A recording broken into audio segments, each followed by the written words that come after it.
Her hips were barely grown, but they made her a mother. At just 13, Lady Margaret Beaufort lay sweating and torn by candlelight, her small body racked with pain no child should know, and from that agony came a boy, fragile, quiet, but breathing. That boy would become the first Tudor king of England.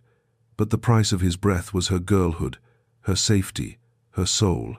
It was 1457, and blood bled into the rushes of Bletsoe Castle. Was it divine fate or cruel ambition that placed Margaret in this moment? She was a girl turned vessel, piping ambition through her veins, forced to carry the future of a crown already drowning in war. Around her, the wars of the roses raged, but inside her, something darker stirred, a legacy born of pain, not power. What would this birth truly cost her? Or worse, what already had it? She had been only 12 when the match was arranged, not with promises or poetry, but with parchment and seal. Edmund Tudor, a man twice her age, half-brother to the king, was chosen as her husband, for lineage, for politics, for power. Margaret never chose him. Their marriage lasted mere months before Edmund died of plague in a cold Carmarthen castle cell, leaving behind a widow already heavy with child, alone, 13, and utterly broken. The childbirth that followed nearly killed her. Some said it should have. Her pelvis too narrow, her body too slight, her cries too bitter to echo in the stone walls. And when the infant Henry opened his eyes, it was as if England had demanded a mother from the most unwilling soul. But what kind of mother can a child become? And what kind of king is made from a womb first torn by betrayal? She never bore another child. Her body had been shattered, permanently altered by that single brutal labor. Yet England would never stop asking for more loyalty, more sacrifice, more of the girl who had already given everything. As the kingdom fractured in civil war, Margaret moved like a whisper through the shadows of power, cloaked not in armor but in strategy. She became a player in a game no longer played by kings alone. Quiet rooms, locked doors, veiled alliances, always watching, always waiting. She could not wield a sword, but she carved corridors of influence with cold precision. They called her devoted, pious, but devotion can be a blade. The child who bled in silence became the mother who forged a dynasty. And in every decision, every alliance, every whispered rumor of rebellion, the ghost of that night in Bletsoe Castle lingered. What is the cost of shaping a king from pain? Margaret Beaufort knew. She wore it like a second skin. Years passed, but the shadow of that one night never left her, not when she navigated treacherous councils filled with men who sneered at her silence, not when she bowed before enemies, lips moving in prayer but mind tightening like a fist. Her son, her only child, was taken from her early, reared at far-off courts, raised by strangers. She watched from a distance as Henry became a pawn in the game she never stopped playing. Every letter sent, every envoy positioned, was a move on a board soaked in blood. What kind of mother fights for a son she cannot touch? A mother who sees destiny where others see loss. She moved across England like the ghost of a queen who never ruled, whispering rebellion into ears eager for change. And still, no one truly knew her. Not the frightened girl who bled for a crown, not the architect of the Tudor myth. Only the silence she left behind told the full story. When Richard III seized the throne, Margaret knew the clock had started ticking. She could not strike openly, so she sowed seeds in secret instead, aligning herself with Elizabeth Woodville, widow of Edward IV. Their plan was audacious but necessary, to unite their children, Henry Tudor and Elizabeth of York, joining York and Lancaster, old blood made new. But every courier risked capture, every whisper could be betrayed. Treason lived in candlelit corners, behind cathedral walls, in the pauses of prayer. Margaret played each day like it might be her last, calculating each move as if her very breath was an act of rebellion. She sent Henry to France, hiding him across the sea, planting hopes in exile, while England tore itself apart under Richard's rule. Unlike other mothers who cradle sons to their breast, Margaret armed hers with destiny, preparing a boy born in war to return and claim peace. And still, she waited, cloaked in quiet determination and dread. The moment approached when the crown would either be won through her careful planning, or her life would vanish in smoke and silence for her treasonous plotting. August 22nd, 1485, Bosworth Field. The earth groaned beneath the weight of history. Steel clashed with steel, and the cries of dying men pierced the sky like warning bells from some apocalyptic cathedral. But Margaret was not there. She waited miles away, wrapped in prayer and anxiety, her heart marching beside a son she had not seen in 14 years. Then, the message came. Richard III was dead. Struck down not by nobility or divine justice, but by a blade and a cause born of a girl's long, silent screams. Henry had won. He was king. And all of England shifted beneath that name, Tudor. Yet victory did not heal the scars Margaret bore. Behind the crown she had dreamt into existence, the shadows still whispered. The girl who became a mother through blood, a widow through plague, and a queenmaker through sheer will, had finally bent the kingdom to her vision. But at what cost? History remembered her son, but her, she remained the quiet architect of fate, the woman who had transformed her suffering into England's future, the mother who built a dynasty from the ruins of her own broken childhood. As Queen Mother, Margaret Beaufort did not fade into the shadows. Instead, she stepped closer to power than any woman of her era was permitted. She claimed the right to sit in Parliament, to sign her name in red ink like kings, to command her own household in the manner of royalty. She took a vow of chastity, not from piety alone, but to shield her agency from the grasp of another man. Power had taken everything from her once, and now she grasped it back with iron resolve. Many feared her influence, this cloaked matriarch with the eyes of a hawk and the patience of ash. Yet even in triumph, she remained haunted. Every coronation, every courtly sunbeam catching gold on Henry's brow, reflected back the dark corridors through which she had crawled. The very throne she had secured for her son was built upon the foundation of her own broken childhood, her stolen innocence. She crafted laws with the same determination that once kept her alive through childbirth, refusing to be merely a footnote in her son's story. Court whispers called her calculating, unnaturally ambitious for a woman, but they failed to understand that calculation was the currency that bought her survival when nothing else would. Did she ever stop mourning the girl she once was? Or had she buried that child beneath the weight of the Tudor dynasty she had brought into being through sheer will and sacrifice? Even in her final days, Margaret Beaufort remained vigilant, not just of threats to her son or his fragile lineage, but to the myth she had spent decades building. She died in 1509, mere hours after her grandson Henry VIII's coronation. Some whispered she waited just long enough to ensure the Tudor line would continue, her final act of will an extension of her lifelong determination. Her death was quiet, but her legacy echoed through the corridors of English power. In parchment and policy, legend and lineage, she had reshaped the path of a nation. The child who had bled alone in Bletsoe Castle became England's silent architect, her pain woven into the very fabric of its monarchy. To history, she remains a patron of learning, a founder of colleges, a mother of kings, but behind every painted portrait and glowing tribute lies a simple, stark truth. Margaret Beaufort was never truly allowed to be just a girl. She was fashioned into steel through suffering, forged in flames of silence, and England, whether it acknowledged it or not, was forever shaped by the woman who had once been that wounded child, that broken vessel, that indomitable spirit. Her story speaks not just of power claimed, but of humanity denied, not just of a dynasty founded, but of a girlhood stolen, sacrificed on the altar of ambition and necessity. She was buried at Westminster Abbey, just steps from the throne she had willed into being. Her tomb, modest by royal standards, speaks more of her endurance than her power. Within that sacred stone, caught between the eternal pulse of kings and the whisper of perpetual prayers, lives the memory of a child who never chose greatness, but was chosen by the cruel hand of history to bear it anyway. Margaret Beaufort's story transcends mere lineage or conquest. It resonates as survival in its most primal form. Through the daggered glances at court, the treacherous alliances formed and broken, the countless prayers whispered with white knuckles and clenched fists, she never yielded to circumstance. Her legacy was not born in the glory of battlefields where men carved their names into history with swords, but in the quiet, relentless endurance that only women of her time could truly understand. The nation she helped forge, the dynasty she planted and nurtured, all sprang not from ambition alone, but from the desperate need to transform her suffering into purpose.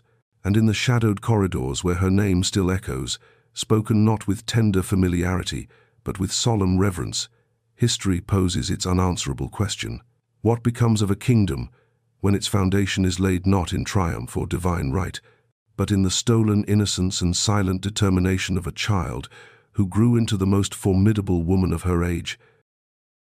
And yet, perhaps the most haunting legacy Margaret left behind was not written in records or etched in stone, but in the silence that lingers between the lines of history, a silence that speaks louder than any title, louder than any coronation or council. It is the silence of a girl robbed of choice, of a mother who watched from the shadows as the son she bore into agony took a crown she would never wear. That silence has no anthem, no tapestry, no marble effigy to immortalize it, only the weight of unspoken truths, carried by every woman whose strength was forged in unseen suffering. Margaret Beaufort's life was a question history is still too afraid to answer. How many empires are built on the backs of the voiceless? And as her story fades into myth and memory, one truth remains. Behind every golden crown lies a cradle of blood, and in the making of every king, there is always someone who paid far more than history dares to name. When we speak of the Tudor dynasty, we speak of Henry VII and his descendants, of military victories and diplomatic triumphs, of palaces and portraits that capture their likeness for eternity. We rarely speak of the 13-year-old girl who screamed in the darkness, whose body was broken so a bloodline might continue, whose childhood was sacrificed at the altar of men's ambitions.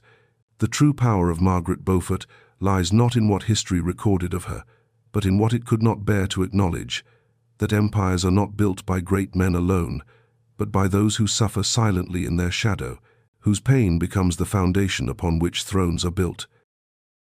So the next time we gaze upon the golden lineage of the Tudors, or trace the regal line from Henry VII to the towering figure of Henry VIII, we must remember whose sacrifice paved their ascent.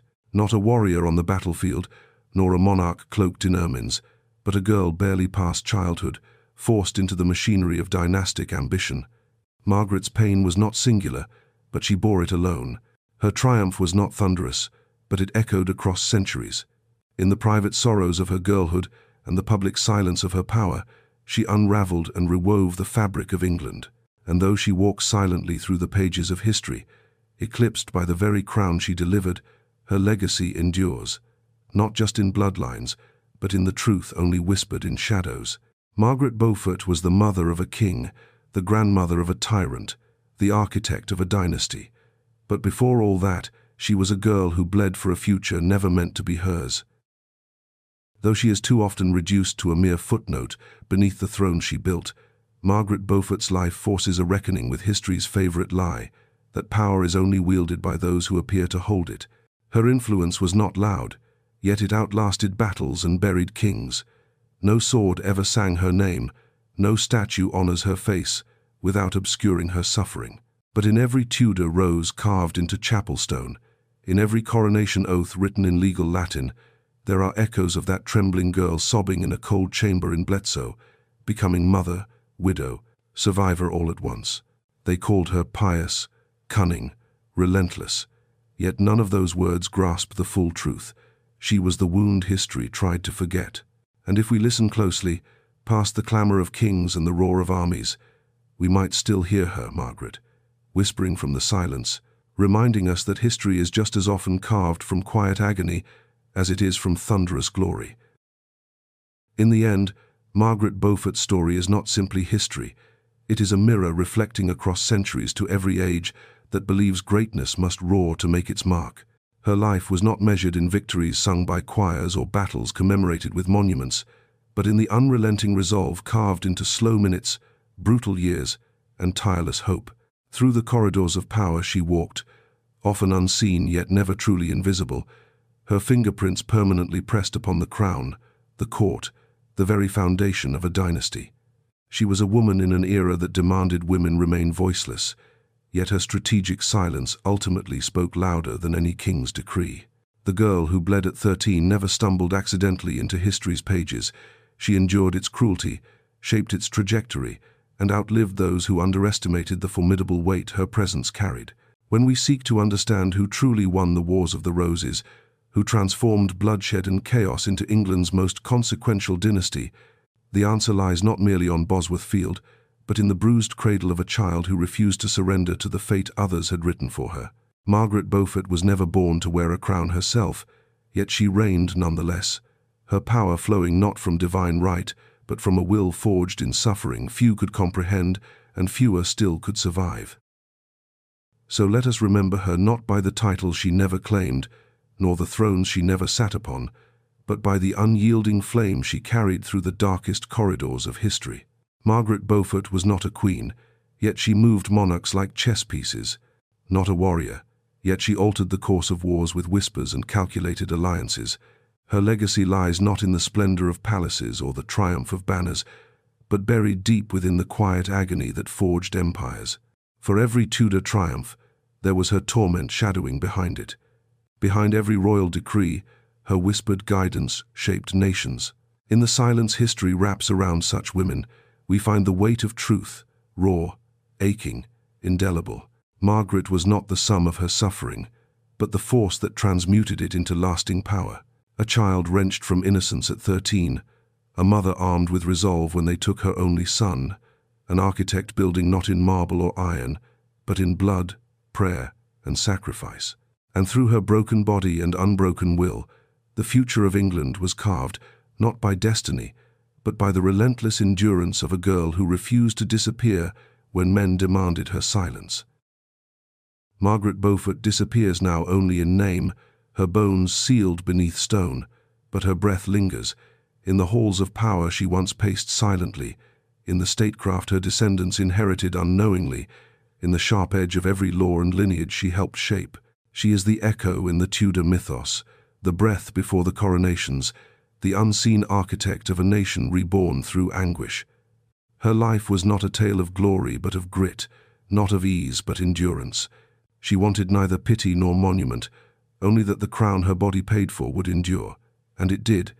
But history, still drunk on its love for kings and wars, so rarely looks back, not at the girl bleeding in Bletsoe, not at the mother praying through rebellion, not at the woman who turned her silence into strategy. So she remains, not in the margins, but in every line, silent, brutal, necessary. A sovereign of shadows who built a lineage not with might, but by surviving the unbearable. In the tapestry of English history, her thread is not the brightest gold nor the richest crimson, but the unwavering black that outlines every figure, giving shape to glory while remaining forever in its shadow. The price of her sacrifice continues to echo through centuries, a reminder that behind every throne stands someone who has given more than history records, someone whose pain becomes the foundation upon which nations build their myths of greatness. So if you ever walk the tiled floors of Westminster, where regal ghosts gather in hushed reverence, listen beyond the creak of marble and echo of liturgy. There, hidden in the silence no plaque will name, walks the spirit of Margaret Beaufort, not crowned, not celebrated, but watching, always watching, not for acclaim, but for remembrance. For beneath that sacred stone lies not merely the mother of a king, but the pulse of a dynasty that beat from a wounded girl's heartbeat, scarred and strong. Where others saw fragility, she forged legacy. Where history chose to forget, she etched herself between the moments.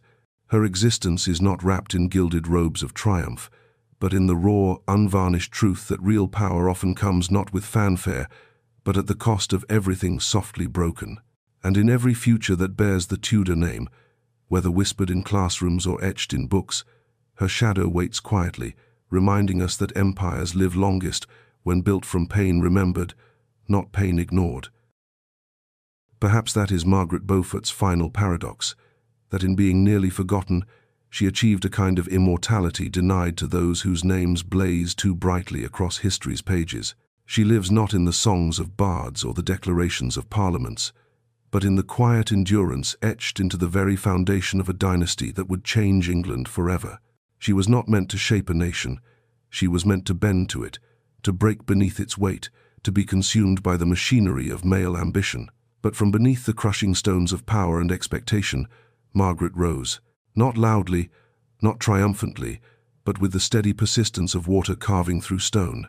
And in doing so, she carved a truth away from the gilded myths of kings, that the heart of England once beat not from a throne but from a wound named Margaret.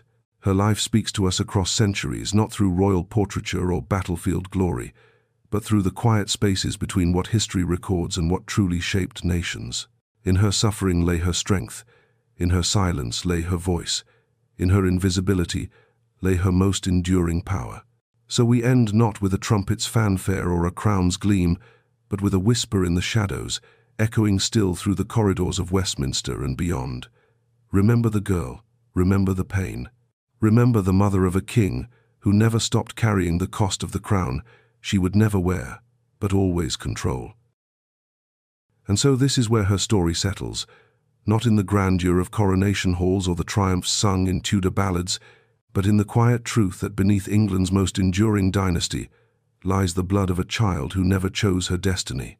Margaret Beaufort endured not to be adored, but to ensure survival, to transform agony into architecture. Her life is etched not into monuments, but into the laws, alliances, and bloodlines she shaped with obsessive clarity and relentless courage. There are no epilogues grand enough to contain the measure of her sacrifice. The girl of 13, the mother who never held her child for long, the woman who rearranged kingdoms in hushed voices and sealed envelopes, she is the breath between England's dying feuds and reborn legacy. Her silence becomes a roar once we know how to hear it. And through that silence, Margaret Beaufort endures, not just remembered, but understood, as the unseen sovereign of a nation she mothered through pain, patience, and unwavering resolve. And perhaps now, finally, we can see her not just as a distant figure in royal tapestries, but as something far more real. A girl breathing through pain, a mother hunched over letters not lullabies, a ruler without a crown who sculpted a kingdom with nothing but foresight and fortitude. In the echo of her footsteps through Westminster's cloisters, in the scratch of quills over treaties signed long after her death, Margaret Beaufort remains, not celebrated with pomp, but remembered in reverence, not enshrined in marble, but etched into the marrow of England itself. Her strength was quiet, but it bent history. Her sacrifices unseen, but they cradle a dynasty still invoked today. And in the great reckoning of what builds a nation, it is not always the thunder that endures.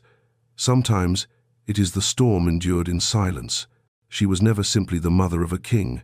She was the voice beneath the crown, whispering legacy from the silence where empires begin. The histories written by men often reduce her to footnotes and bloodlines, failing to capture how a child bride transformed her wounds into wisdom, her isolation into influence. Where others saw only the mother of Tudor kings, closer examination reveals the architect who understood that true power outlasts the temporary glory of thrones.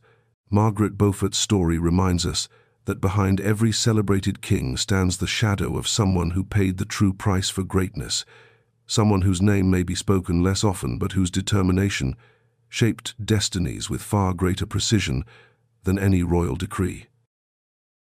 And this, perhaps, is where we find the most profound truth history rarely dares to speak aloud, that greatness, real and enduring, is more often built in silence, in sorrow, in unseen endurance than in celebrated exploits.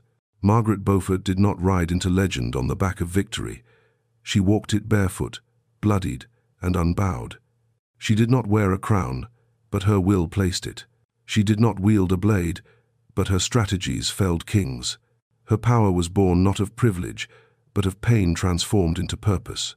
When historians write of Henry VII and the rise of the Tudors, beneath every coronation lies a girl's scream echoing through stone, a scream history never quoted, but never entirely erased. The child who bled at 13 became the architect whose shadow fell across a century, whose careful planning outlived the men who underestimated her, whose sacrifice created a dynasty that would forever change England's course. In the quiet chambers where decisions truly shaped nations, Margaret moved not as a footnote, but as the author writing between the lines of power. So as we close her story in shadow and solemnity, let us not merely ask if she changed England, but how often we have overlooked those who transform the world not with glory, but with grief carried alone, with determination forged in suffering, with ambition born not of desire for acclaim, but of the desperate need to ensure survival. Margaret Beaufort endured.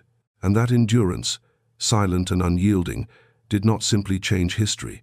it rewrote the very foundation upon which kingdoms are built.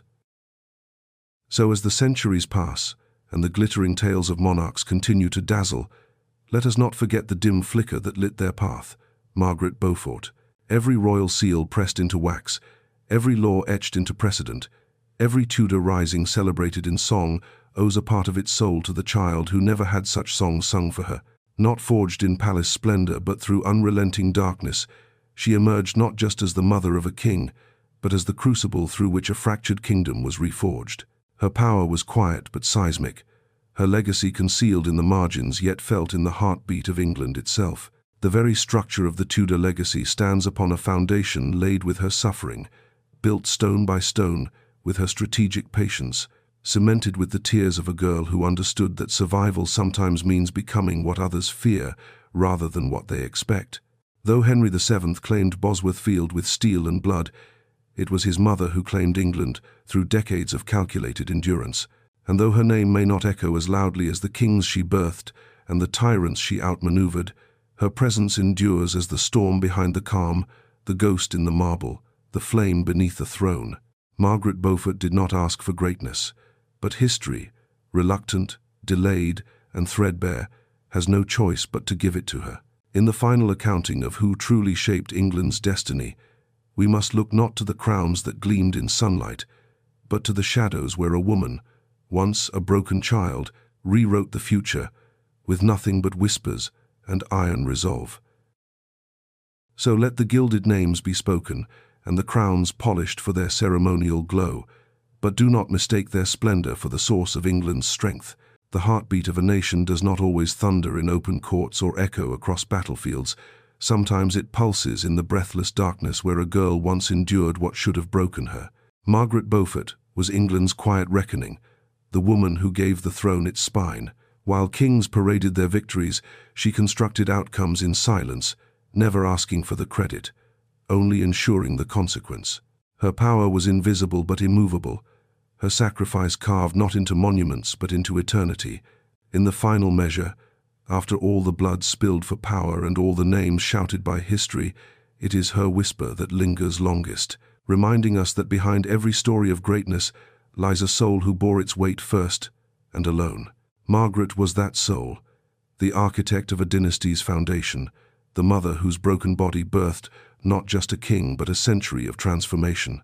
In her strategic silences and calculated moves through shadowed corridors of power, she crafted a legacy that outlasted the very crowns she helped secure. History may record the victories of men on battlefields, but it was in the quiet determination of this remarkable woman that England found its future, shaped not by sudden glory but by patient, unwavering resolve.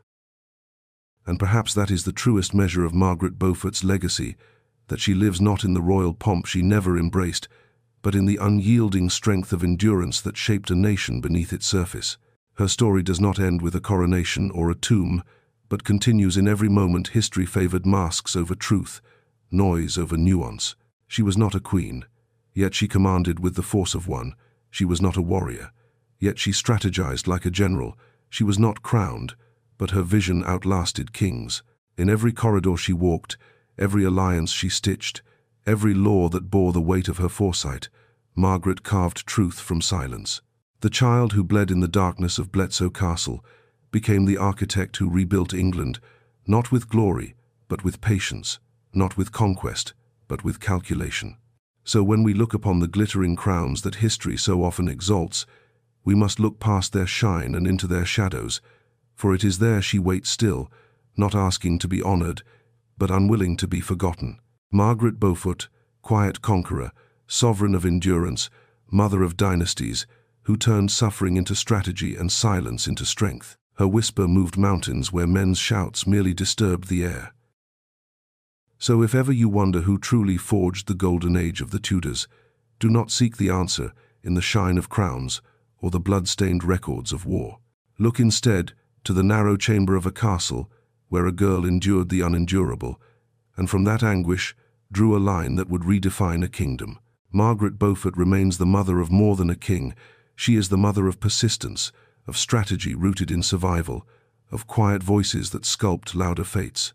Hers is the kind of legacy that breathes beneath the surface, invisible yet unrelenting, found not in grand monuments but in the spaces between triumph and truth.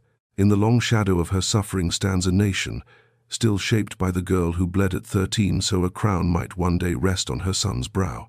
And though history often relegated her to footnotes, her influence runs deeper than any battlefield victory. The chronicles written by men rarely capture how she transformed her wounds into wisdom, her isolation into influence. Every Tudor triumph carries within it the echo of her sacrifice. Every royal decree bears the fingerprints of her foresight. Margaret Beaufort understood what few in her time grasped, that true power outlasts the temporary glory of thrones, that empires are built not through conquest alone but through relentless, patient determination. And though her name comes last in the annals of kings, history at last is beginning to speak her name properly, whispered, yes, but unforgotten. And now, in this final reckoning of Margaret Beaufort's legacy, one truth emerges clearer than any crown jewel or royal decree. She was not just the mother of the Tudor line, but the crucible from which it was born. Her silence was not weakness, but strategy. Her suffering was not incidental, it was instrumental. What she endured, few could survive. What she built, none dared claim as their own. She asked for neither glory nor gratitude, only the survival of her blood, her legacy, her son. And in that, she succeeded beyond measure. History would rather remember the thunder of battles and the glitter of coronations, but true power often lies in the spaces between these celebrated moments, in the quiet determination of those who shape events from the shadows. Margaret moved through the world not as a conqueror, but as a survivor whose scars became strength. Let her name be etched where history once refused to look, not in golden arches or marble halls, but in the resilient memory of a kingdom she steadied while broken. Beneath the roar of empires and the songs of victory, may we hear her still, not as a footnote, but as a foundation.